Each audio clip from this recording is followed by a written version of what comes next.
తెలంగాణలో స్థానిక ఎన్నికలకు నగారా మోగిన విషయం తెలిసిందే.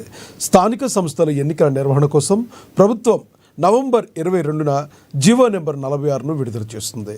ఎస్సీ, ఎస్టీ, బీసీ వర్గాలకు కలిపి రిజర్వేషన్లు మొత్తంగా 50% కంటే ఎక్కువ కాకూడదని ఆ జీవోలో ప్రభుత్వం స్పష్టం చేస్తుంది.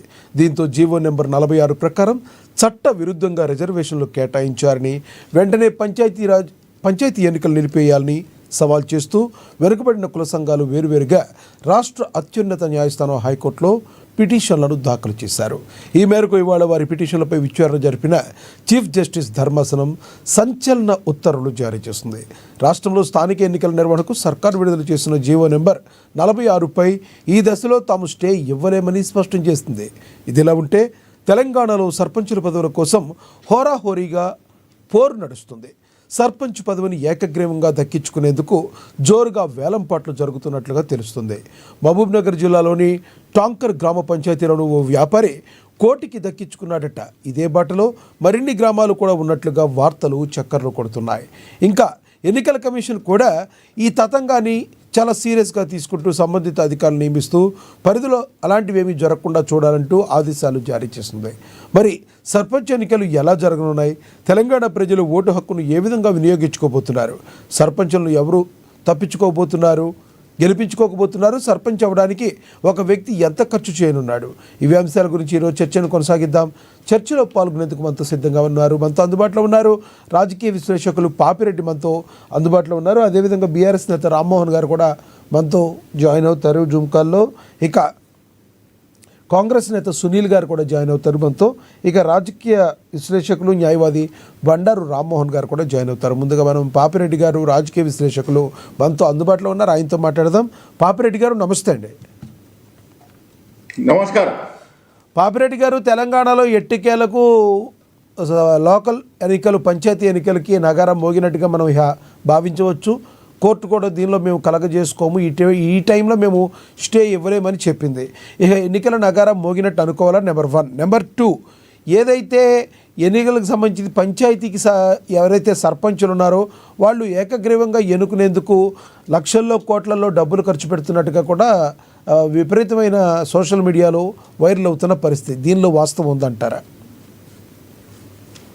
ఇప్పుడు ఒకటి అష్టాద్ గారు, పంచాయతీరాజ్ ఎలక్షన్స్ 3 విడతలుగా కావడం అనేది జరుగుతుంది. దానిలో ఇప్పుడు ఎటువంటి అడ్డంకులు లేవు. కోర్టు కూడా ఇవాళ మేము ఈ పరిస్థితులలో ఇప్పుడున్న ఈ స్థితిలో మేము జోక్యం చేసుకోమని చెప్పింది కాబట్టి, గవర్నమెంట్ ఆల్రెడీ నోటిఫికేషన్ ఇచ్చినది కాబట్టి సర్పంచ్ ఎలక్షన్స్ 3 విడతలలో యథాతథంగా జరుగుతాయి. ఒకటి. రెండోది ఏంటంటే, ఇప్పుడు జరిగే సర్పంచ్ ఎన్నికలు అన్నవి పార్టీలకు అతీతంగా, అంటే పార్టీ సింబల్స్ లేకుండా జరుగుతున్నాయి కాబట్టి ఇక్కడ ఏ పార్టీ అన్నది కాకుండా వ్యక్తుల ప్రాబల్యమే ఎక్కువగా కనబడుతుంది. ఎందుకంటే ఒకటే పార్టీకి అనుకూలంగా ఉన్న వాళ్ళు కూడా 2-3 క్యాండిడేట్స్ ఉండొచ్చు, మిగతా పార్టీల వాళ్ళు కూడా పోటీ చేయొచ్చు. కాబట్టి పోటీ ఉంటుంది. అయితే ఒక విషయం ఏంటంటే, ఇక్కడ ఎక్కువ పోటీ మనకు దాదాపుగా చూస్తే హైదరాబాద్కు ఒక 50-60 కిలోమీటర్ల దూరంలో ఉన్న పరిధో లేదా వరంగల్, కరీంనగర్, అంటే అర్బన్ ఏరియాస్కు దగ్గరగా ఉన్న ప్రాంతాలలో మాత్రం పోటీ కొంత తీవ్రంగా ఉంటుంది. ఎందుకంటే ఇక్కడ రియల్ ఎస్టేట్ అనేది పెద్ద ఒక అంశం కాబట్టి ఈ సర్పంచులు కూడా కొంత రియల్ ఎస్టేట్లో కొంత భాగం ఉంటుంది, అంటే వాళ్ళకి అక్కడ పెత్తనం ఉంటుంది. కాబట్టి ఈ ప్రాంతాలలో పెద్ద ఎత్తున పోటీ ఉంటుంది, డబ్బుల ప్రభావం కూడా ఎక్కువగా ఉంటుంది.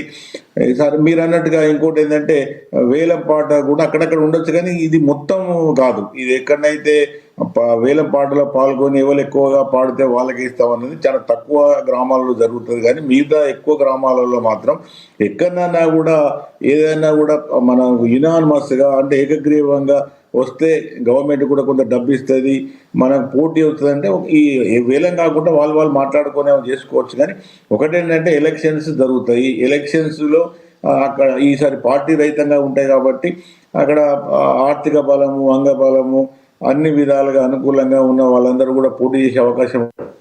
అయితే పోటీ చేసినప్పుడు ఏమైతుందంటే, ఇక్కడ పార్టీ సింబల్ ఉంటుంది కాబట్టి రిజర్వేషన్స్ అన్నది కూడా రాదు. ఎందుకు రిజర్వేషన్స్ రాదంటే, పార్టీలు ఒకవేళ జడ్పీటీసీ, ఎంపీటీసీ, ఎంపీపీలు జడ్పీ అయితే అప్పుడు రిజర్వేషన్స్ ఇంపార్టెంట్ అయితే, ఎందుకంటే పార్టీ సింబల్ మీద పోటీ చేస్తారు కాబట్టి అది కాదు. ఇప్పుడు పార్టీ రహితంగా జరుగుతున్నాయి కాబట్టి ఒకటి. రెండోది ఏంటంటే ఇవాళ మీరు ఈ డిబేట్ పెట్టినప్పుడు నేను మాది జైపూర్ మండల్, ఇది చెన్నూరు తాలూకా. ఇప్పుడు మాకు వివేక్ వెంకటస్వామి గారు మా ఎమ్మెల్యే మంత్రి గారు, మా మండల్లో 20 గ్రామాలు ఉంటాయి. 20 గ్రామాలకు నేను అడిగితే దాదాపుగా 50% వరకు రిజర్వేషన్స్ ఉన్నాయి. మిగతా అక్కడ ఎస్సీ పాపులేషన్ ఎక్కువ కాబట్టి బీసీలకు ఒకటో రెండో వచ్చినాయి. మిగతా అంతా కూడా ఎస్సీలు లేదా ఓసీ. ఒకటి మాత్రమే బీసీలకు వచ్చింది, ఎస్సీలు, మిగతా ఓసీలు, అంటే 9 2 బీసీలకు వచ్చినట్టుంది. కానీ వాస్తవంగానే అన్ని గ్రామాలు కూడా నాకు టచ్లు ఉంటాయి కాబట్టి అడిగితే చాలా మట్టుకు ఎఫ్సీలలో ఆ ఊళ్ళల్లో ఉండలేరు, ఎఫ్సీలు పోటీ చేయడం లేదు. ఎక్కువగా ఈ ఓపెన్ కేటగిరీలో బీసీలే పోటీ చేస్తున్నారు. కొన్నింటిలో ఓపెన్ కేటగిరీలో కూడా ఎస్సీలు కూడా పోటీ చేస్తారని ఇవాళ చెప్పారు ఇన్ఫర్మేషన్. ఫస్ట్ విడత వస్తున్నది అక్కడ ఎన్నికలు. అయితే విషయం ఏంటంటే ఇప్పుడు వాళ్ళు కొన్ని బీసీ కుల సంఘాలు పోయి ఈ కోర్టుకు పోయి అప్రోచ్ కావడం ఇదంతా కూడా కొంత సరే మాకు న్యాయంగా రావాల్సిందని కొట్లాడడం కోసం పోవడం కావచ్చు, కొంత రాజకీయం ఉండొచ్చు.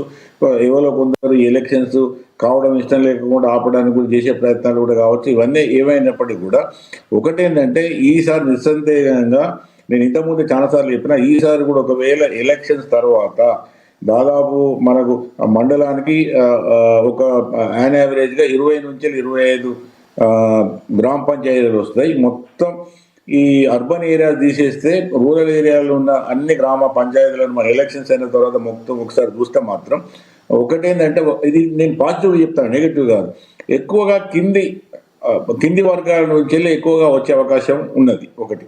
రెండోది ఏంటంటే ఇప్పుడు ఈ గ్రామ పంచాయతీ ఎలక్షన్లో సర్పంచ్లు అయిన తర్వాత కూడా వాస్తవంగా వాళ్ళకి పెద్ద ఎత్తున ఫండ్స్ వస్తాయి. వాళ్ళు నిజంగా గ్రామం అభివృద్ధి చేసే అవకాశాలు తక్కువ. ఏదో సెంట్రల్ గవర్నమెంట్ ఇచ్చే ఫండ్ ఏదో కొంత వస్తుంది కావచ్చు, దానికి మ్యాచింగ్ మరి రాష్ట్ర ప్రభుత్వం ఇస్తుందా, అక్కడ కూడా మళ్ళీ ఇవ్వదా, ఏం చేస్తుందో తెలియదు. కానీ ఒకటేంటంటే గ్రామ పంచాయతీలు అనేవి నిజంగా అది లోకల్ బాడీ, అక్కడి నుంచి వెళ్ళి ప్రజాస్వామ్యం ఉన్నది పుడుతుంది.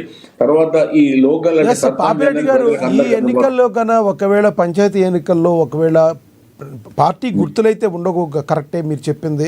కానీ ఆ పార్టీల ప్రభావం అయితే కంపల్సరీ ఉంటుంది. ఏ పార్టీ వ్యక్తి అనేది అయితే వాళ్ళకు కూడా ఒక లోకల్గా ఒక ఐడియా ఉంటుంది కాబట్టి ఆ పార్టీ ప్రభావం ఎంత మేర పనిచేస్తుంది అంటారు? ఇప్పుడు అది ఏదైనా కూడా వాళ్ళు బ్యాకింగ్ చేస్తారు. ఇప్పుడు నేను చెప్తా, ఉదాహరణకు మీరు ఒక సమస్య వస్తుంది, ఒక పార్టీలోనే 2 క్యాండిడేట్స్ గట్టిగా పోటీ చేస్తారని కూర్చుంటారు అనుకో, ఏం చేస్తుంది పార్టీ? ఏం చేస్తుంది? పార్టీ కూడా ఏం చేస్తుంది? ఊరుకుంటుంది. ఎందుకంటే 2 మా వాళ్ళే, అంటే వాళ్ళే కాకుండా ఇంకా వేరే పార్టీ వాళ్ళు కూడా ఉంటారు కావచ్చు. కాకపోతే ఇక్కడ సమస్య ఏంటంటే, ఇక్కడ జరిగేది ఏంటంటే ఎమ్మెల్యే స్పాన్సర్డ్ క్యాండిడేట్ ఎవరైనా వస్తుంది అంతే. ఇప్పుడు ఇక్కడ పార్టీ క్యాండిడేట్ అనకుండా ఎమ్మెల్యే ఉంటాడు కాబట్టి ఎమ్మెల్యే ఏ క్యాండిడేట్ సపోర్ట్ చేస్తున్నాడో దాన్నే ఒక విధంగా మనం అఫీషియల్ అని అనుకోవచ్చు. కానీ అక్కడ కూడా ఎమ్మెల్యే స్పాన్సర్డ్ అని కూడా ఇండిపెండెంట్గా ఆ కాంగ్రెస్ పార్టీ నుంచి వెళ్ళి లేకపోతే బీఆర్ఎస్ పార్టీ ఎమ్మెల్యే ఉన్న దగ్గర ఆ బీఆర్ఎస్ పార్టీ ఇండిపెండెంట్గా పోటీ చేసే క్యాండిడేట్ స్ట్రాంగ్ ఉంటే వాళ్ళు కూడా గెలవచ్చు. కాకపోతే ఒకటేంటంటే పార్టీ సింబల్ మీద పోటీ చేసి దాని అంత పార్టీకి ఇక్కడ కమిట్మెంట్ ఉండదు. ఇంకోటి ఏంటంటే ఇక్కడ రూలింగ్ పార్టీకి ఉన్న పెద్ద అడ్వాంటేజ్ ఏంటంటే ఈ సింబల్స్ మీద గెలవరు కాబట్టి గెలిచిన తర్వాత చాలా మట్టుకు మేము ఇండిపెండెంట్గా గెలిచిన తర్వాత నేను కూడా 70-80% ఎట్లా గెలిచినా కూడా అందరు కూడా రూలింగ్ పార్టీకి పోయే అవకాశం ఉంటుంది. ఎందుకంటే ఎందుకు రూలింగ్ పార్టీకి పోతారంటే పంచాయతీ ఏదైతే ఎలక్షన్స్ లోకల్ ఎలక్షన్స్ ఉన్నాయో సర్పంచ్కు అన్ని విధాలుగా ఇప్పుడు రాష్ట్ర ప్రభుత్వంలో సంబంధం ఉన్న అన్ని అంశాలు, అంటే ఎమ్మెల్యేతోని పనులు ఉంటాయి, తర్వాత మండల రెవెన్యూ కానీ పోలీస్ స్టేషన్ కానీ మిగతా అన్ని అంశాలకు కూడా ప్రభుత్వంతో అనుకూలంగా ఉంటే తప్ప ఆయన పనిచేయలేడు. కాబట్టి సాధ్యమైనంత వరకు ఎవరు సర్పంచులు గెలిచినప్పటికీ కూడా ఎక్కువ శాతానికి ప్రభుత్వ పార్టీకి అనుకూలంగా ఉండే అవకాశం ఉంటుంది. కాబట్టి ఎక్కువ శాతం రేపు మీరు మొత్తం ఎన్నికలైన తర్వాత కాంగ్రెస్ ఒక స్టేట్మెంట్ ఏమిస్తుంది అంటే మేమే ఎక్కువ గెలిచినామని చెప్పుకోవడానికి అవకాశం ఉంటుంది. వాళ్ళు అదే స్టేట్మెంట్ ఇస్తారు. కాబట్టి ఇక్కడ మీరు అనుకున్నట్టుగా party Congress party BRS party మేము పెట్టినా చెప్పుకునే అవకాశం ఉంటుంది. కానీ అక్కడ ఎమ్మెల్యే క్యాండిడేట్స్ గా చెలామణి నాకు ఎమ్మెల్యే పార్టీ అది నాకు సపోర్ట్ ఉన్నదని ఆ క్యాండిడేట్ చెప్పుకునే అవకాశం ఉన్నది. ఆ మిగతా ఆ పార్టీ క్యాండిడేట్ కూడా ఒప్పుకుంటూ లేకపోతే నేను కూడా చేస్తాను, నాకు కూడా అవకాశం ఉన్నది, బలం నాకే జనాలు ఉన్నదంటే చేయొచ్చు. కాబట్టి ఈ రకరకాల అంశాలు ఉన్నాయి. కాబట్టి ఒకటి ఏంటంటే ఎలక్షన్స్ కావడం అనేది మనం ఆహ్వానించాలి. ప్రజలలో కూడా మళ్ళొకసారి ఉత్సాహం వస్తుంది. గ్రామీణ ప్రాంతాలలో కూడా సమస్యల మీద చర్చలు వస్తాయి, ప్రభుత్వ విధానాల మీద కూడా చర్చలు వస్తాయి. కాబట్టి ఇది మంచి అంశం. కాబట్టి మనం అందరం కూడా దాన్ని మనస్ఫూర్తిగా స్వాగతించాలి. Right sir. తర్వాత గెలిచిన తర్వాత నేను ఇప్పుడు మళ్ళీ చెప్తాను, గెలిచిన తర్వాత గెలిచిన సర్పంచులలో ఏ పార్టీలో గెలిచినా పార్టీ ఎవరు ఎక్కువ గెలిచినా కూడా ఎక్కువ శాతం కాంగ్రెస్ కంటే, కాంగ్రెస్ అని కాదు అక్కడ రూలింగ్ పార్టీకి అనుకూలంగా ఉండే అవకాశం ఉంటుంది. కాబట్టి రైట్. మా పార్టీ గెలిచిందని రూలింగ్ పార్టీ చెప్పుకునే అవకాశం ఉంటుంది. రైట్ సార్, మళ్ళీ వస్తా సార్, మళ్ళీ మాట్లాడతాం మీతో. మనతోటి కాంగ్రెస్ నేత సునీల్ గారు ఉన్నారు, ఆయనతో మాట్లాడదాం. సునీల్ గారు నమస్తే అండి. నమస్తే. నమస్తే సార్. ఎట్టకేలకు లైన్ ఛానల్లో ఉన్న పెద్దలందరికీ కూడా నా నమస్కారాలు. ఎస్ సార్, నమస్తే సార్. ఎట్టకేలకు లైన్ అయితే క్లియర్ అయింది. ఇక పంచాయతీ ఎలక్షన్లకి నగారం మోగింది. ఆల్మోస్ట్ మీరు అనుకున్న విధంగా జరుగుతుంది. ఎస్, ఏంటి కాంగ్రెస్ పార్టీకి ఏ రకంగా పంచాయతీలు ఎన్ని పంచాయతీలు దక్కించుకోబోతుందంటే ఏం చెప్తారు మీరు? ముఖ్యంగా ఏఎన్ఎన్ టీవీ ప్రేక్షకులకు నా నమస్కారాలు తెలియజేస్తున్నాను. నమస్తే సార్. వాస్తవంగా ఇప్పుడు ఈ ఎలక్షన్స్ ఎన్ని ఇబ్బందులు పడి మనం ఎంత కోట్లలో ప్రాబ్లం ఫేస్ చేసి బీసీ దాని మీద వేరే వేరే వాళ్ళు అగ్రవర్ణపు రెడ్లు వీళ్ళందరూ అడ్డం వచ్చి. సార్ వినిపిస్తుందండి? క్లియర్ ఉందా? క్లియర్ గా వినబడుతుంది, మీరు కంటిన్యూ చేయండి. Okay sir. అట్లాగే అయితే ఇప్పుడు కోట్లలో కూడా కొంతమంది అడ్డుపడి ఈ బీసీలకు 42% వాటా దక్కకుండా, సరే ఎవరెన్ని కుట్రలు చేసినా కానీ ఇవాళ కోర్టు పుణ్యాన కావచ్చు, రేవంత్ రెడ్డి గారి అది యొక్క చలవతో కావచ్చు, ఇవాళ రాష్ట్రంలో సర్పంచ్ ఎన్నికలు అనేటివి జరగబోతున్నాయి. శుభ పరిణామం. ఎంతమంది రాష్ట్ర వ్యాప్తంగా సర్పంచ్ అభ్యర్థులు పోటీలో ఉంటున్నారో వారందరూ కూడా కాంగ్రెస్ పార్టీ తరఫున శుభాకాంక్షలు తెలియజేస్తున్నాం. నిజంగా ఇలా కాంగ్రెస్ పార్టీని ప్రజలు ఆదరించే క్రమంలో దినదిన అభివృద్ధి చెందుతా ఉన్నారు. ఏదైతే ఇవాళ ప్రజలకు ఇవ్వాల్సినటువంటి వాగ్దానాలు కావచ్చు, లేకపోతే వారిని ఆదరిస్తున్న పద్ధతి కావచ్చు, రాష్ట్రంలో పాలన గ్రామ ప్రజల్లో చివరి వ్యక్తి వరకు కూడా చేరుతా ఉంది. దాన్ని బట్టి ఖచ్చితంగా ప్రజలైతే ఎప్పుడు కాంగ్రెస్ పార్టీ వైపునే ఉంటారు. ఇలా పార్టీ సింబల్ లేకపోయినా కానీ వారి హృదయాలలో ఎవరిని ఎన్నుకుందాం, ఏ నేతను ఎన్నుకుందాం అనేది ప్రజలు ఆల్రెడీ డిసైడ్ అయిపోయినారు. నిజంగా 42% బీసీ రిజర్వేషన్ కు మద్దతు ఇయ్యని పార్టీలను అయితే ఖచ్చితంగా గ్రామ స్థాయిలో వరకు కూడా ఈ యొక్క సర్పంచ్ ఎన్నికల్లో ప్రజలు పొందబెట్టే పనిలో కంకణం కట్టుకొని ముందుకు సాగుతా ఉన్నారు. నిజంగా ఇప్పటికి కూడా చాలా మంది 42% బీసీ రిజర్వేషన్లకు అడ్డుపడుతూనే ఉన్నాయి, పార్టీలు కావచ్చు, వ్యక్తులు కావచ్చు. కాకపోతే ఇక్కడ రేవంత్ రెడ్డి గారు కాంగ్రెస్ పార్టీ బీసీ నినాదం ఎత్తుకొని ఈ యొక్క ఎలక్షన్ ఏదైతే పోతా ఉందో, కోర్టు నిజంగా తీర్పు ఇవ్వకపోయినప్పటికీ కూడా, కానీ సునీల్ గారు మీ మీద ఒక ఆరోపణ అయితే బలంగా ఉంది. సునీల్ గారు కేవలం ముందు నుయ్యి వెనక గొయ్యిలాగా ఒక క్రియేట్ చేసి కేవలం ప్రతిపక్షాలను ఒత్తిడిలో ఎత్తేందుకు భాగంగానే మీరు ఈ ఎత్తుగడ వేశారు తప్పితే ఒరిజినల్గా మీలో చిత్తశుద్ధి లేదు, మీలో జెన్యూనిటీ లేదని చెప్పి బీఆర్ఎస్ బీజేపీలు ఆరోపిస్తుంది. ఏమంటారు మీరు? అదే సార్, ఇప్పుడు మేము ఏమంటున్నాం అంటే, దయచేసి వాళ్ళు ఎన్ని అన్నా కానీ కాంగ్రెస్ పార్టీకి ఆశీర్వాదాలే. నిజంగా బీసీ నినాదం కోసం కొట్లాడడమే తప్ప అనుకునే వాళ్ళ గురించి మనం మాట్లాడుకోవడం వేస్ట్. రెండవది, జరిగిన 2 ఉప ఎన్నికలలో ప్రజలు ఎట్లా ఆశీర్వాదం ఇచ్చి కాంగ్రెస్ గెలిపించారో మీరు చూశారు. ఇవాళ బీజేపీ పార్టీ కేంద్ర మంత్రి ఇంకొకటి కూడా గారు, స్వతంత్ర భారతంలో ఎక్కువ సంవత్సరాలు భారతదేశంలో కానీ మన ఆంధ్రప్రదేశ్ రాష్ట్రాల్లో కానీ పాలించింది కాంగ్రెస్ పార్టీ. ఇప్పటి వరకు కూడా బీసీలు గుర్తుకు రాదు. మీరు ఈ రోజున బీసీ పార్టీ ఎత్తుకుని, అది కూడా ఈ సంస్థాగత ఎన్నికల టైంలో ఇలాంటి క్రిటికల్ పరిస్థితులు క్రియేట్ చేసింది కేవలం కాంగ్రెస్ పార్టీ. ఇది భస్మాసుర హస్తం కాంగ్రెస్ పార్టీకి అంటున్నారు బీఆర్ఎస్ కానీ బీజేపీ కానీ. ఏమంటారు మీరు? అదే సార్, ఇప్పుడు ఆపన్నాస్తమా భస్మాసురాస్తమా అనేది ప్రజలు డిసైడ్ చేసుకుంటారు. ఎప్పుడు కూడా ప్రతిపక్ష పార్టీలకు అదే అవుతుంది.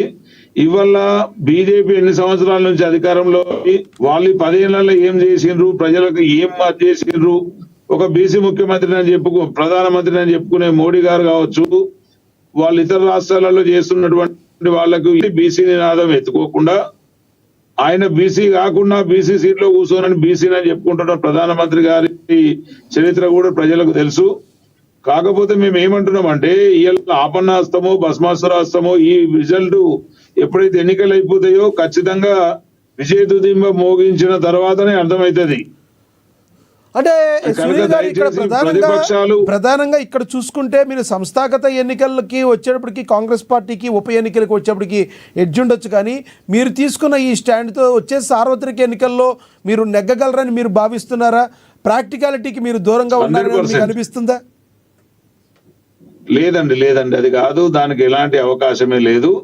ఇవాళ ప్రజాస్వామ్య పద్ధతిలో పోదామంటే నేను ఎవరైతే ఒక సర్పంచ్ని ఏకగ్రీవంగా ఎన్నుకుంటారో ఆయనకు 10 లక్షలు ఇస్తామని చెప్పి బండి సంజయ్ గారు ఒక ప్రకటన చేయడం జరిగింది. అంటే కనీసం ఈ గ్రామ పంచాయతీ సర్పంచులను కూడా ఇవాళ ఆ పార్టీ వాళ్ళు 10 అంటే ఇంకో పార్టీ వాళ్ళు 20 అంటారు. సో మేమేమంటే ఇది కాదు, ప్రజాస్వామ్య పద్ధతిని బతకనియాలి. నిజంగా గ్రామ ప్రజలు స్వేచ్ఛగా వారి ఓటును వినియోగించుకొనియాలి. గ్రామానికి ఎవరిని ఎన్నుకోవాలో వాళ్ళకి స్వేచ్ఛ స్వాతంత్రాలు ఇవ్వాలి. ఖచ్చితంగా కాంగ్రెస్ పార్టీ ఆ ప్రజల వెనకాల ఉంటుంది. ఎవరు ఏ నేత ఏ పార్టీ మాట్లాడినా గానీ ఏకగ్రీవానికి డబ్బులు పెట్టడం అయితే కరెక్ట్ కాదు. కానీ గ్రామాల్లో ఇప్పటికీ అలా జరుగుతుంది. ఏకగ్రీవాల కోసం ₹1 కూడా మనకి ఒక గ్రామంలో పాడుకున్నట్టుగా కూడా మనకి ఆ వార్తలు వస్తున్నాయి. మరి దీన్ని ఎలా చూడాలంటారు? ప్రధానంగా నిజంగా ఇది కరెక్ట్ కాదు. ఎన్నికల కమిషన్ కూడా దీని దృష్టి సారించాలి. ఏదైతే నిజంగా ప్రజలందరూ కూడా ఒక మంచి నేత గ్రామానికి అభివృద్ధి చెందుతున్నాడు అనుకున్నప్పుడు అది వితౌట్ డబ్బులను ముందుకు రానియకూడదు. నిజంగా నేత మంచివాడైతే ఏకగ్రీవంగా ఎన్నుకోవడంలో ఎలాంటి తప్పు లేదు. ఇది మహబూబ్ నగర్ జిల్లాలోని టాంకర్ గ్రామంలో సునీల్ గారు, మహబూబ్ నగర్ జిల్లాలోని టాంకర్ గ్రామ పంచాయతీలో ఇది జరిగినట్టుగా తెలుస్తుంది. ఓ వ్యాపారి ఇలా కోర్టుకి దక్కించుకున్నాడనే వార్తా కథనాలు అయితే మనం సోషల్ మీడియాలో కూడా చూస్తున్నాం ఇప్పుడు పరిస్థితి. వాస్తవం సార్, వాస్తవం. ఇలా రాజకీయం అనేది నిజంగా ప్రతి ఒక్కరికి అదొక ఎట్లా అంటే బంగారు పండులాగా అయిపోయింది. మేము రాజకీయాలకు రావాలనే ఉద్దేశంలో కొంతమంది ఉన్నారు, సేవ చేయాలనే ఉద్దేశంలో కొంతమంది ఉన్నారు, దోసుకోవాలనే ఉద్దేశంలో కొంతమంది ఉన్నారు. వాస్తవంగా నిజంగా ప్రజాక్షేత్రంలో వచ్చినోడు ఇక్కడ యాక్షన్ పెట్టకుండా గ్రామాన్ని అభివృద్ధి చేయాలి. ఆ ₹1 ఏవైతే పెట్టుకోనో గ్రామాన్ని అభివృద్ధి చేసి ఓట్లు అడుక్కోవడంలో తప్పు లేదు. ఇలా ప్రజలలో మేము చూస్తున్నాం చాలా డిమాండ్స్ ఉన్నాయి. ఇలా గత పాలకులు 10 సంవత్సరాలు పాలించిన బీఆర్ఎస్ పార్టీ కావచ్చు, లేకపోతే ముఖ్యమంత్రి గారు కావచ్చు, శ్మశానాల పేరు మీద శ్మశానాలను నవనీకరిస్తామని చెప్పి ఆధునీకరిస్తామని చెప్పి చాలా మంది అప్పులు తెచ్చి సర్పంచులు చేసిన వాళ్ళకు ఇంతవరకు బిల్లులు ఇవ్వలే. సో వాళ్ళు చేసిన పనులు ఉన్నాయి. ఇలా భారం అంతా కాంగ్రెస్ మీద పడ్డది. ఖచ్చితంగా ఏదేమైనా బిల్లులను గ్రామాల్లో ఇలా ఏం చేసిందంటే ఈ బీసీ నినాదంతో మేము కొట్లాడితే బీజేపీ పార్టీ తప్పించుకోవాలని చూసింది. ఎందుకు ఇలా దాదాపు 13,000 కోట్ల పైచులకు మనకి బడ్జెట్ ఉంది, కేంద్రం ఇవ్వాల్సిన బడ్జెట్ ఉంది గ్రామాలకు. సో అది ఎగ్గొడదామని చూస్తే రేవంత్ రెడ్డి గారు ముందుపడి ఖచ్చితంగా ఎవరిని అడ్డుపడ్డా ఎలక్షన్ తేవాలని చెప్పి తీసుకొచ్చారు. ఈ ఎలక్షన్ జరగాల్సిందే, గ్రామాల అభివృద్ధి కావాల్సిందే. ఇది పార్టీలకు అతీతంగా ఉంటది కాబట్టి దయచేసి ప్రజలందరూ కూడా, రాజకీయ పార్టీలు ప్రతిపక్ష పార్టీలు కూడా ఈ సర్పంచ్ ఎన్నికలకు అందరూ సహకరించాలి. సవ్యంగా ఎన్నికలు జరగాలి, గ్రామాల అభివృద్ధి కావాలనేది కాంగ్రెస్ వాదన. రైట్ సునీల్ గారు, మరి కాసేపట్లో వస్తా సార్, మళ్ళీ మాట్లాడతాం. మనతోటి బీఆర్ఎస్ నేత రామ్మోహన్ గారు జాయిన్ అయ్యారు, ఆయనతో మాట్లాడదాం. రామ్మోహన్ గారు నమస్తే అండి. నమస్తే అండి, పెద్దలకు నమస్తే. నమస్తే సార్. ఒక పక్కన ఉప ఎన్నికల్లో ఓటమి, మరో పక్కన పార్టీలో నైరాస్యం, మరో పక్కన మీ కవిత గారు చూస్తే రోజుకొక రకంగా మీ మీద సిక్సర్లు, బాల్లు, బౌన్సర్లు విసురుతున్నారు. మళ్ళీ భట్టి గారికి వ్యక్తిగతంగా వాళ్ళ రిలేటివ్స్ మ్యారేజ్కి వెళ్ళినప్పుడు మరి ఆవిడ ఒక చీర కట్టుకుని వెళ్ళారు. అది ఆ రోజున వేరే పార్టీల కంటే మీ పార్టీ నాయకులే ట్రోల్ చేస్తున్నారు. ఏంటి మీ పార్టీ పరిస్థితి ఏంటి? మీ భవిష్యత్తు ఏంటి? సంస్థాగత ఎన్నికల్లో మీ పాత్ర ఏంటి? ఎన్ని పంచాయతీలు గెలవబోతున్నారు మీరు? టిఆర్ఎస్ పార్టీ ప్రతిపక్షం అనుకున్నంత వీక్ ఎక్కడ లేదు. ఎప్పుడైతే 2 సంవత్సరాల క్రితం అధికారంలో ఉన్నారా సార్? మీరు అధికారంలో ఉన్నారా? మీరు అధికారంలో ఉన్నారా? 100% వస్తాం, రాబోతున్నాం అధికారంలో. మీరు ఇంకా అదే భ్రమంలో ఉన్నారు. ప్రతిపక్ష కాదు, అధికార పక్షం అనాలి. మీరే ప్రతిపక్షంలో ఉన్నారు. అదే చెప్తున్నా స్వామి. ఏమంటారు అంటే ఇప్పుడైతే ప్రతిపక్ష పార్టీ ఎన్నికల తర్వాత అధికార పక్షంలోకి వచ్చిందో అని చెప్తున్నాను. సార్వత్రిక ఎన్నికలు విజయం సాధించిన తర్వాత వాళ్ళు ఆ రోజు ఏమన్నారు, టీఆర్ఎస్ పార్టీ అయిపోయింది, ఇక పార్టీ చనిపోయింది, పుట్టగతులు ఉండవు ఈ పార్టీకి అని చెప్పినారు. ఈ గడిచిన 2 ఏళ్లలో గ్రాఫ్ ఎంత పెరిగింది టీఆర్ఎస్ పార్టీ అందరికి తెలుసు, మీకు కూడా తెలుసు ఆ విషయం, కాంగ్రెస్ పార్టీ శ్రేణులకు కూడా తెలుసు. కానీ వాళ్ళు ఏంటంటే తాటాకి చెప్పులు చేసేట్టు బెదిరేలా ప్రయత్నం చేస్తున్నారు. టీఆర్ఎస్ పార్టీ ఎక్కడ నైరాశ్యానికి గురి కాలేదు. ఎందుకంటే టీఆర్ఎస్ పార్టీ ఉద్యమ పార్టీ 20 సంవత్సరాల పాటు 2 దశాబ్దాల పాటు సుదీర్ఘంగా ఉద్యమం చేసి తెలంగాణ మీ మాటకి నేను అడ్డొచ్చాను. ఒకటి రామ్మోహన్ గారు, మీరు చెప్పింది అక్షర సత్యం. టీఆర్ఎస్ పార్టీ ఉద్యమ పార్టీ ఇప్పటికీ కూడా జనాల్లో ఉంది. కానీ మీరు ఆ టీఆర్ఎస్ ఉద్యమ పార్టీని లేకుండా చేసి బీఆర్ఎస్ చేశారు కదా, అక్కడి నుంచే కదా మీకు మొత్తం కూడా అదే చెప్తున్నాం. అంటే జాతీయ రాజకీయాలకు వెళ్ళడానికి ప్రయత్నం చేస్తా ఉన్నాం, తప్పకుండా వెళ్తాం. ఈ యొక్క తెలంగాణ అస్తిత్వాన్ని ఢిల్లీ లెవెల్లో వినిపించడానికి కేసీఆర్ గా సమాయత్తం అవుతున్నారు. ఇకపోతే స్థానిక సంస్థలకు ఎన్నికలకు వచ్చినప్పుడు కాంగ్రెస్ పార్టీ ముఖ్యంగా రేవంత్ రెడ్డి గారు బీసీలకు క్షమాపణ చెప్పి ముక్కు నేలకు రాసి రాజీనామా చేయాలి ఫస్ట్. ఎందుకంటే రాజ్యాంగ విరుద్ధం అని తెలిసినప్పటికీ బీసీలందరినీ వాళ్ళ యొక్క ఆలోచన విధానాన్ని, వాళ్ళ యొక్క ఆశను ఇతను అవకాశంగా మలుచుకొని బీసీలందరినీ తప్పుదోవ పట్టించి యావత్ తెలంగాణ రాష్ట్రంలో కుంపటి పెట్టాడు. ఇది ఎట్టిపాటు జరగదని తెలిసి నేను చేసిన అగో కేంద్రం ఇస్తలేదు, నేను చేసినా గవర్నర్ సంతకం పెడతలేడు, నేను చేసినా రాష్ట్రపతి బిల్లు ఆమోదిస్తలేడు, నేను చేసినా ప్రధానమంత్రి ఒప్పుకుంటలేడని దొంగ సాకులు మంది మీద మాట్లాడుతూ రాజ్యాంగ విరుద్ధమైనటువంటి బీసీ యొక్క రిజర్వేషన్లను ఇందులో పొందుపరిచిన అని చెప్పి అబద్ధాలు మాట్లాడి మళ్ళీ ఆ బిల్లు పెట్టి కరెక్ట్ దాన్ని వాళ్ళు రాజకీయ ఎత్తుగడ వేశారు. బీసీ సోదరులకు తెలవదా నిజంగా కాంగ్రెస్ చిత్తశుద్ధి లేకపోతే బీసీలు ఎందుకు ఏకమవుతారు? మరి బీసీలో బీసీ స్వామి ఇక్కడే ఉంది కిట్కాంత. ఈ కిట్కాంత ఏముందంటే ఎవరైతే బీసీ సంఘాలు లీడ్ చేస్తున్నారో వాళ్ళని వీళ్ళంతా గ్రాప్ చేసి డ్రాగన్ చేసి వాళ్ళందరూ రేవంత్ రెడ్డి గారు గుప్పిట్లో పెట్టుకొని పాలాభిషేకాలు చేయించుకున్నాడు. మరి బీసీ సంఘ నేతలు ఈ రోజు బీసీ సమాధానం చెప్పాల్సిన అవసరం ఉంది. నేను గతంలో కూడా ఈ మాట మాట్లాడినా. బీసీ సంఘ నేతలు రేవంత్ రెడ్డి గారికి పాలాభిషేకం చేసినారు.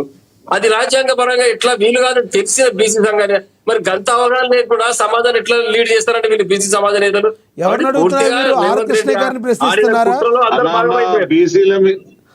ఎలక్షన్ టైంలో ఇంకా కూడా బీసీలను తిరిగితే ఎట్లా? అదే చెప్తున్నా అన్నా ఒకటి నేను ఏం చెప్తున్నా, బీసీ నేతలకు మరి విషయం ఎందుకు దాచిపెట్టాల్సి వస్తే రేవంత్ రెడ్డి గారు చెప్పాలి.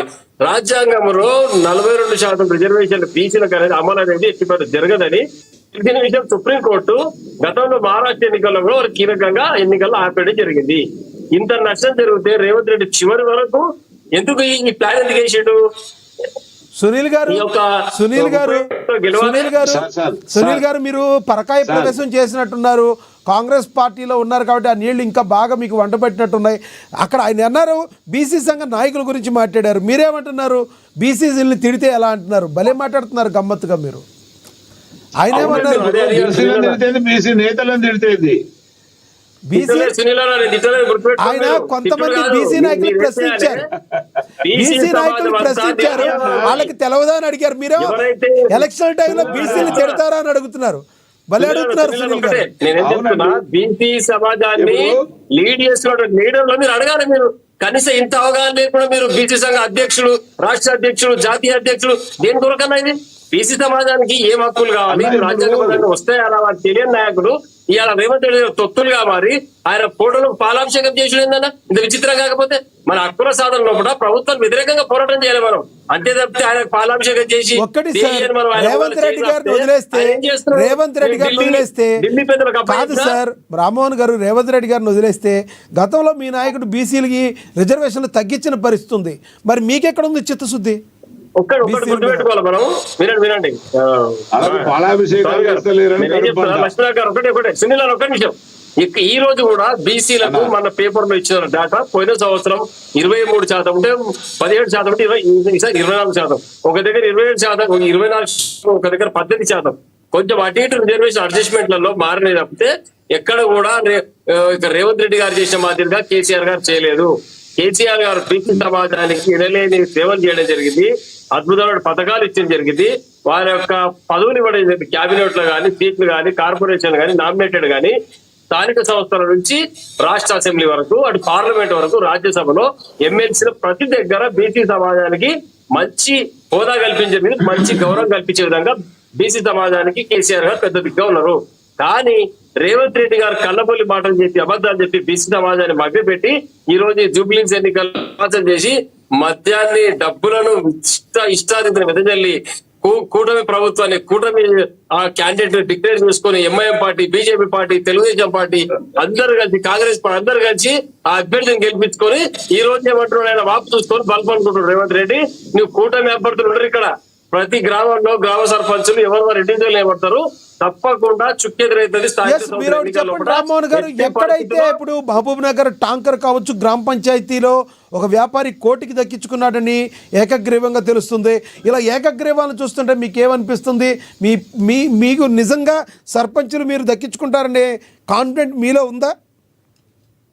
తప్పకుండా అండి. స్థానిక సంస్థ సర్పంచ్ ఎన్నికలు కావచ్చు, నెక్స్ట్ జరగబోయే మున్సిపాలిటీ, ఎంపీటీసీ, జెడ్పీటీసీ ఎన్నికల్లో కీలకమైన భూమిక మేము పోషించబోతున్నాం. అద్భుతమైన రిజల్ట్ సాధిస్తాం.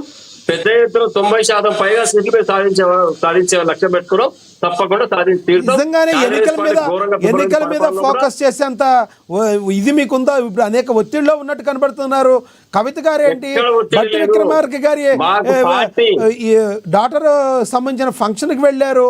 ఆ చీర కట్టుకునే దాని విషయంలో సోషల్ మీడియాలో విపరీతంగా ట్రోల్ అవుతుంది. ఇంకా పింక్ తప్పితే ఆవిడికి వేరే ఆ కాంగ్రెస్ కలర్లు తప్పితే ఇంకా కలర్ దొరకలేదని అడుగుతున్నారు. ఏం చెప్తారు అసలు? నిజంగా కవిత మీ పార్టీలో సస్పెండ్ అయిన కవిత మీ వాళ్ళ కాదా? కవిత ఎపిసోడ్ ముగిసిన అధ్యాయం అది. ఆ ఎపిసోడ్ ముగిసిపోయింది కవితది. కాంగ్రెస్ పార్టీ తన కొల్లుడైనరా, మిగతా ప్రజా సంఘాల తన కొల్లుడైనా వాళ్ళ పని వాళ్ళు చేసుకుంటారు. మాకు అలా అందులో ఎలాంటి అబ్జెక్షన్ లేదు. కవిత గారు ఏం చేసినా మేము పట్టించుకునే. కవిత గారికి మీ పార్టీకి సంబంధం లేదంటారు. ఇస్తా కవిత గారికి మీకు సంబంధం లేదంటారు. 100% పార్టీని సస్పెండ్ చేయడం జరిగింది. ఆమె బ్యానర్ పెట్టుకుని ఆమె పని చేసుకుంటా ఉంది.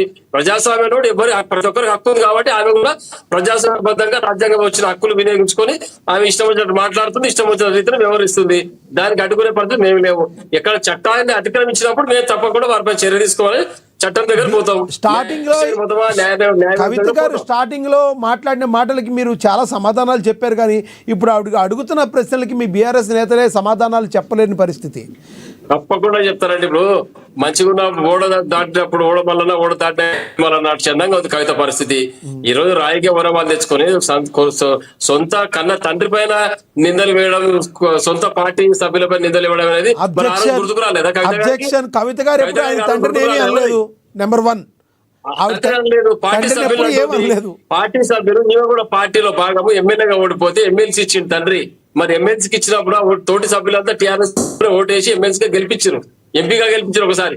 మరి పార్టీ సభ్యులు అందరూ ఆ రోజు ఉన్నారు. పార్టీలో పనిచేసినప్పుడు పలానా తోటి సభ్యుడు ఇట్లా పని చేస్తారు తప్పని ఆ రోజు ఎందుకు నిలదలేకపోయింది అంటే, నీకు నచ్చితే ఒక విధంగా, నీకు నచ్చకపోతే ఒక విధంగా. ఇటువంటి కుళ్ళు రాజకీయాలు అందరు గమనిస్తా ఉన్నారు. ఇటువంటి స్టేట్మెంట్లకు ఎవరు ఇదేది తప్పు వ్యవస్థ. ఖచ్చితంగా రేవంత్ రెడ్డి బీసీ సమాజం క్షమాపణ చెప్పాలి. రేపు గల్లీ ఇల్లు తిరిగి ఒకటి చెప్తాం, బీసీలను న్యాయవంచన చేసింది రేవంత్ రెడ్డి, బీసీలను నట్టేయడం వచ్చింది రేవంత్ రెడ్డి. 42% తీసుకొస్తాను తొడలు కొట్టి మీసాలు తిప్పి ఢిల్లీకి పోయి ధర్నా చేసి అందరినీ ఇబ్బంది పెట్టి ఒక దగ్గర తీసుకోవాలని ప్రయత్నం చేస్తే అందులో ఫెయిల్ అయిపోయాడు. కాంగ్రెస్ పార్టీ రాహుల్ గాంధీ రాలేదు, ఫోన్ కూడా ఎత్తలేదు రేవంత్ రెడ్డిది. ఎందుకంటే ఇటువంటి ఫెయిల్యూర్ పనులు చేస్తే ఇచ్చేది పోతుందని వాళ్ళు కూడా దాచిపెట్టుకున్నారు. బయటకు వెళ్ళే వాళ్ళు కూడా. కాబట్టి ఇటువంటి పనులన్నీ ప్రజలందరూ గమనిస్తున్నారు.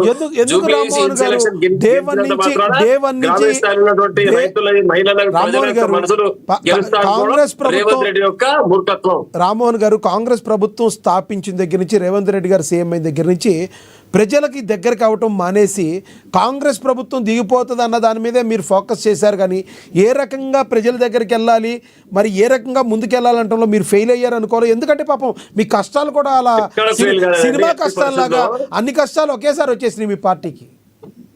లక్ష్మణ గారు ఒక్కడ గుర్తుపెట్టుకోండి, రైతులకు యూరియా సరైన టైంలో ఇవ్వకపోయినందుకు పోరాటం చేసింది బీఆర్ఎస్ పార్టీ. రుణమాఫీ చేయనందుకు పోరాటం చేసింది బీఆర్ఎస్ పార్టీ. మహిళల పక్షాలు నిలబడి పోరాటం చేసింది బీఆర్ఎస్ పార్టీ. ఈ గడిచిన 22 నెలలుగా మేము నిరంతరం పోరాటం చేసి 23 నెలలుగా నిరంతరం పోరాటం చేస్తూ ఉన్నాం. తెలంగాణ ప్రజల పక్షాన ఉన్నాం, రైతుల పక్షాన ఉన్నాం. ఎక్కడ కూడా డీవియేషన్ కాలేదు. నిరుద్యోగుల పక్షాన నిలబడి పనిచేసాం. ఎలాంటి డీవియేషన్ లేదు. ఇందులో అధికార మార్పిడి జరిగినంత మాత్రాన నేనే మహానుభావుని, నేనే 2034 కోటి వరకు పనిచేస్తాను, 44 వరకు పనిచేస్తాను రేవంత్ రెడ్డి కలలుగా ఉంటున్నాడు. ఇది ఎట్టిపాట్లో జరగదు. తెలంగాణ ప్రజలకు నీ యొక్క బండారం బయటపడిపోయింది, అందరికి అర్థమైపోయింది. రేవంత్ రెడ్డిది శల్య సారథ్యము, ఈయన యొక్క రాష్ట్రాన్ని పరిపాలించే శక్తి గాని, విజ్ఞత గాని, తెలివి గాని లేదా అర్థమైపోయింది. నా దగ్గర బొచ్చ తప్ప ఏం లేదు చెప్తా ఉన్నాడు. బిచ్చమెత్కరావు అంటాడు, దొంగ అంటాడు, టాపిక్ మీద చెప్పులు yes, మీరు ఎత్తుకోవడానికి మీరు వచ్చిన మీ ఆక్రందన అన్ని మీద ఆ అర్థమైంది. ముఖ్యమంత్రి టాపిక్ మీద చెప్పండి ఈ Sorry, రోజున. sorry, ఒక్క నిమిషం వినండి. ఎస్ మీ టాపిక్ మీద రామ్మోహన్ గారు, ఈ గ్రామాలకు సంబంధించి సర్పంచులకు సంబంధించి ఏదైతే యునానిమస్ జరుగుతుందో దీన్ని ఎలా చూడాలంటారు మీరు? మరి గ్రామ పంచాయతీలో సర్పంచులు ఎన్ని మీరు దక్కించుకోబోతున్నారు? దీని గురించి డైరెక్ట్ గా మాట్లాడండి సార్. ఖచ్చితంగా ఒకటి చెప్పబోతున్నాను. గ్రామ పంచాయతీలు యునానిమస్ గా జరగాలి, పోటీ లేకుండా జరగాలని మంచి శుభపరిణామం. అయితే ఇందులో మనం ఒక డబ్బుల కొరకు యునానిమస్ అనేది కొంచెం పక్కకు పెట్టాల్సిన అవసరం ఉంటది. డబ్బులు కాకుండా ఎవరైతే మంచి వ్యక్తి ఊర్లలో చిన్న గ్రామ పంచాయతీలు కానీ తండాలుగానే ఉంటాయి.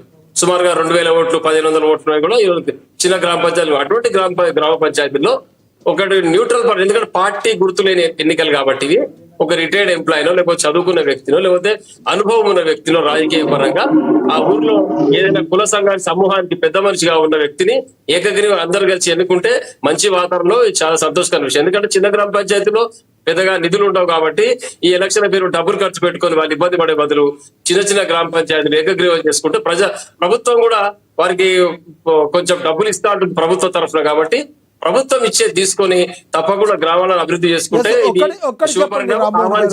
ఒక్కటి చెప్పండి, టాపిక్ కి సంబంధం లేకపోయినా అడుగుతున్నాను. వచ్చే సార్వత్రిక ఎన్నికల్లో కాంగ్రెస్ పార్టీ తను వ్యక్తిగతంగా తను బీసీలకి 42% టికెట్ ఇచ్చి వెళ్ళిపోయేటట్టు కనబడుతుంది. అసలు మీరు బీసీలకి అన్ని టికెట్లు ఇచ్చి వెళ్తారా? ఈసారైనా ఒక దళితుడిని సీఎంగా ప్రకటించే అవకాశం ఏమైనా ఉందా? వీళ్ళందరికీ షాక్ ఇస్తూ మీరు గతంలో ఆయన ప్రామిస్ చేశారు కదా, ఆ రకంగా వేరే పార్టీలన్నింటికి షాక్ ఇస్తూ మీరు చేసే అవకాశం ఏమైనా ఉందంటారు? వచ్చే ఎన్నికలకి సంబంధం లేకపోయినా అడుగుతున్నాను, ఏమనుకోవద్దు. రేపు ఒకటే లక్ష్మీనగర్లో కేసీఆర్ గారి యొక్క ఆలోచన విధానాన్ని, వారి యొక్క ఆలోచన అంతుచిక్కుచుకునే శక్తి తెలంగాణ రాష్ట్రంలో ఏ పార్టీ వ్యక్తులకు లేదు. వాస్తవం ఇది. వారి ఎత్తుకు పై ఎత్తులేసి సమయానుకూలంగా సందర్భితంగా నిర్ణయాలు తీసుకోవడం వారే తిట్ట.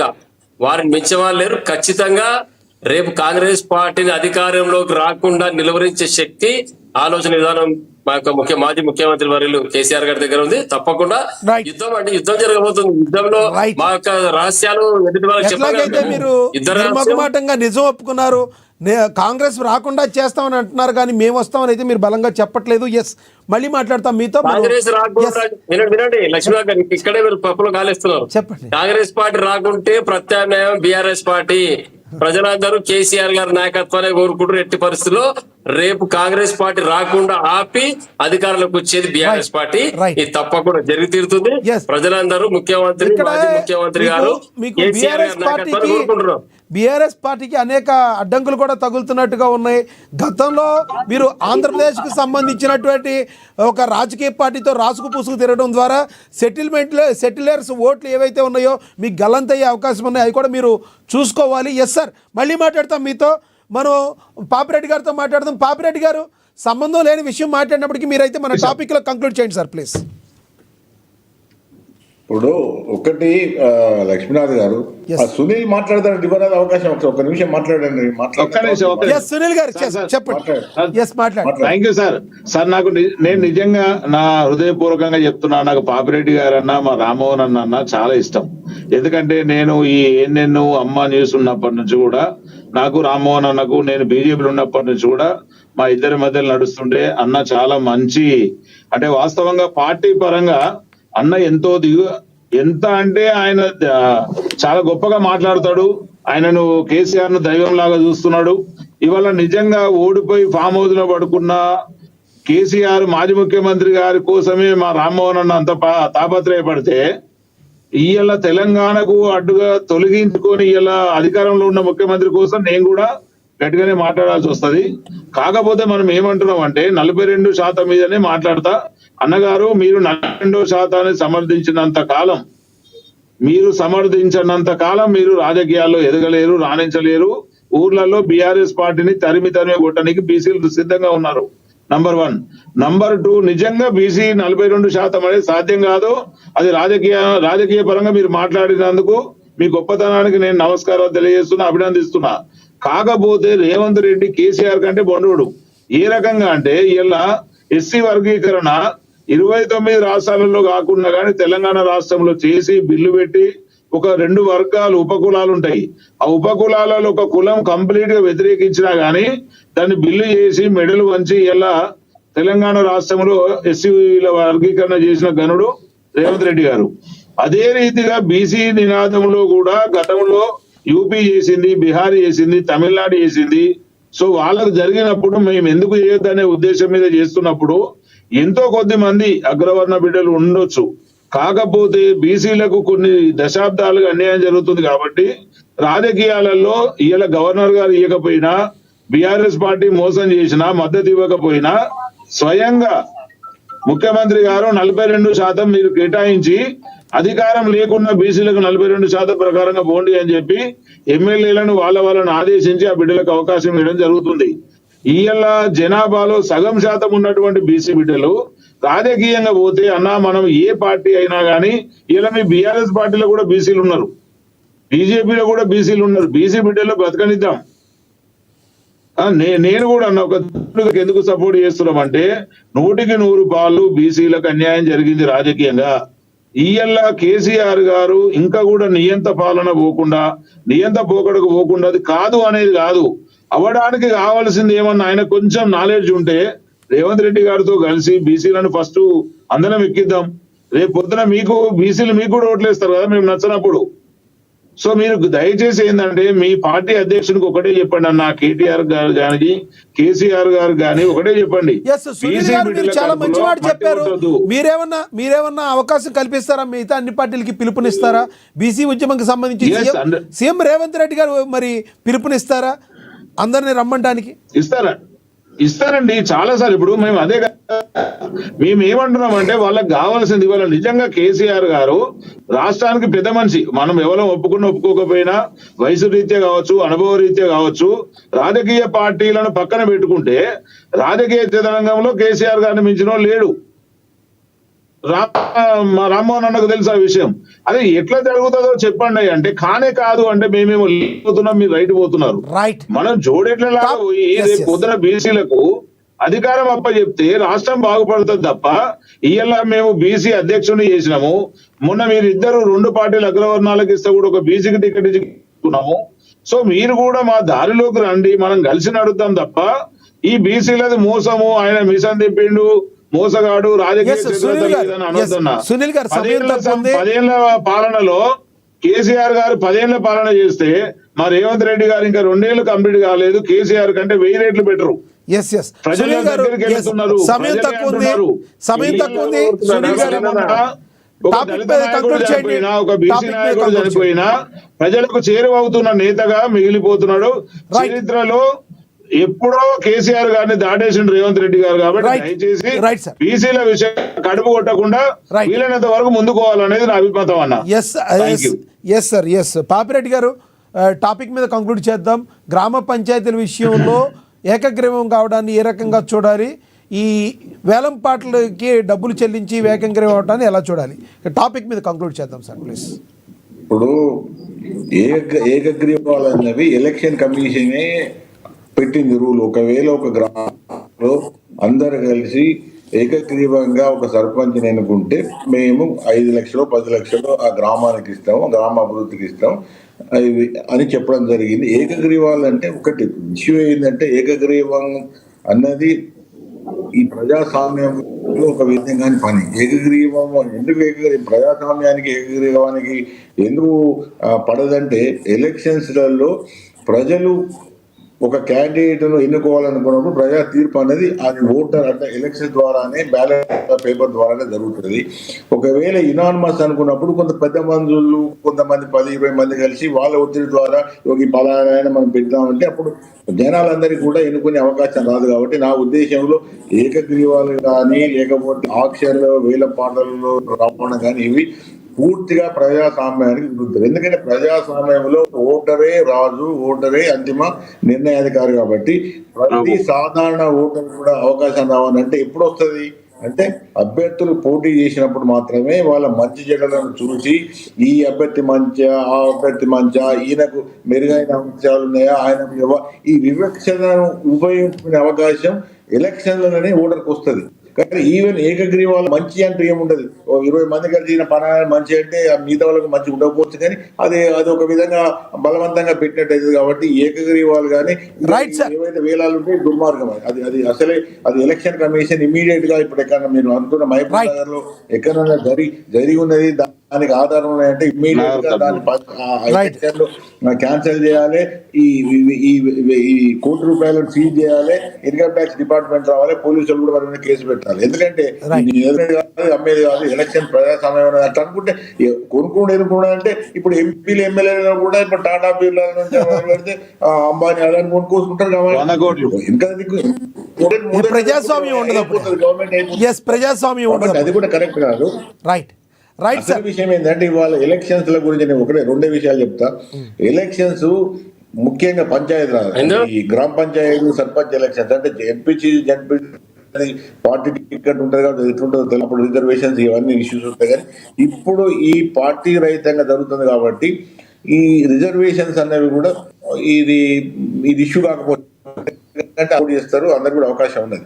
ఇప్పుడు ఒక దిక్కు మిగతా 50% కూడా బీసీలు పోటీ చేద్దాఅనేది ఏమి లేదు. ఇప్పుడు నేను చెప్పినా కదా, ఇవాళ మా గ్రామమే ఉన్నది, నేను చెప్తా. మా గ్రామము ఓసీ ఉమెన్ అయింది.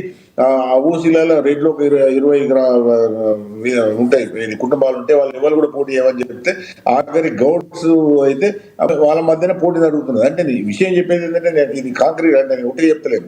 అంటే ఎలక్షన్స్ ఎంత దూరం పోతున్నాయంటే ఇది ఓపెన్ కేటగిరీ అనేది ఒకప్పుడు ఎఫ్సీలో స్ట్రాంగ్ ఉన్నప్పుడు ఉండేది, కానీ ఇప్పుడు గ్రామీణ ప్రాంతాలలో ఎఫ్సీలు ఉండలేరు. తర్వాత పోటీ కూడా ముఖ్యంగా ఎస్సీ, కొన్ని గ్రామాల్లో అయితే ఎస్సీ వర్సెస్ బీసీ అవుతున్నది, ఎందుకంటే వాళ్ళే ఉంటారు జనాలు అక్కడ. అయినంత మాత్రాన వాళ్ళకి రాజకీయ అధికారం వచ్చింది, పెద్దగా మార్పులు జరిగినాయని కాదు.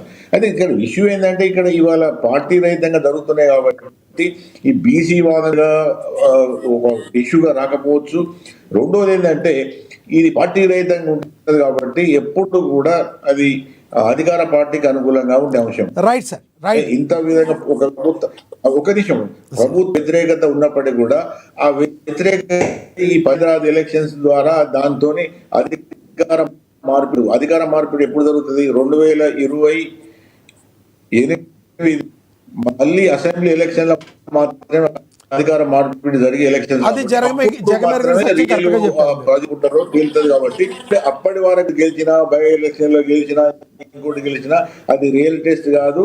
ఒక బీఆర్ఎస్ కూడా రియల్ ఓటమి కూడా కాదు. బీఆర్ఎస్ సెకండ్ పార్టీగా మిగిలింది కాబట్టి అది పోటీలు ఉన్నది కాబట్టి 2028 ఎలక్షన్స్ లో ఏం జరుగుతుందో తెలియదు. కానీ ఇవాళ మాత్రం ఈ పంచాయతీరాజ్ ఎలక్షన్స్ జరగడం అనేది మనం ఆహ్వానించాలి. అది పార్టీ రహితంగా జరుగుతుంది కాబట్టి కాంగ్రెస్ ఎక్కువ గెలిచిందా, టీఆర్ఎస్ ఎక్కువ గెలిచిందా నుంచి కాదు.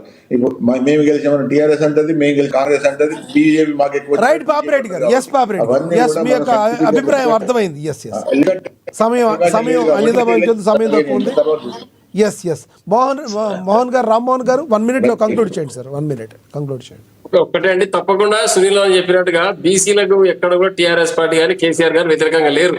42% వేయడానికి మేము కూడా సిద్ధంగా ఉన్నాం. ఆ రోజు కేసీఆర్ గారు చెప్పడం జరిగింది. దాంట్లో మేము కూడా ఒకటే చెప్తా ఉన్నాం, నువ్వు చెప్పిన కదా తీసుకురా అంటున్నాం, కానీ ఎట్లా చేస్తావు అంటే అడుగుతున్నాం, అంతే తప్పితే మేము బీసీలకు అన్యాయం చేయాలి ఎట్టి పట్ల బీఆర్ఎస్ పార్టీ విధానం కాదు. గతంలో కూడా 10 సంవత్సరాల్లో అద్భుతమైనటువంటి పథకాలు బీసీలకు ఇవ్వడం జరిగింది. పెద్ద ఎత్తున వాళ్ళకు ఎమ్మెల్యే సీట్లు కావచ్చు, మంత్రులుగా, ఎమ్మెల్యేలుగా, కార్పొరేషన్ చైర్మన్లుగా, స్థానిక సంస్థల్లో మున్సిపల్ చైర్మన్లుగా పెద్ద ఎత్తున అవకాశాలు బీసీ సమాజానికి కేసీఆర్ గారు ఇవ్వడం జరిగింది. అందులో ఎలాంటి డౌట్ లేదు. ఇప్పుడు కూడా చెప్తా ఉన్నాం, ముఖ్యమంత్రి రేవంత్ రెడ్డి గారు ఎన్నికల ముందు అలవిగిన హామీలు ఇచ్చి గద్దె మీద కూర్చొని కళ్ళబొల్లి మాట అని చెప్పి మంది మీద వేస్తా ఉన్నాడు. ఇటువంటి పనులు బంద్ చేసి సరైన విధానంలో మాట్లాడాలి.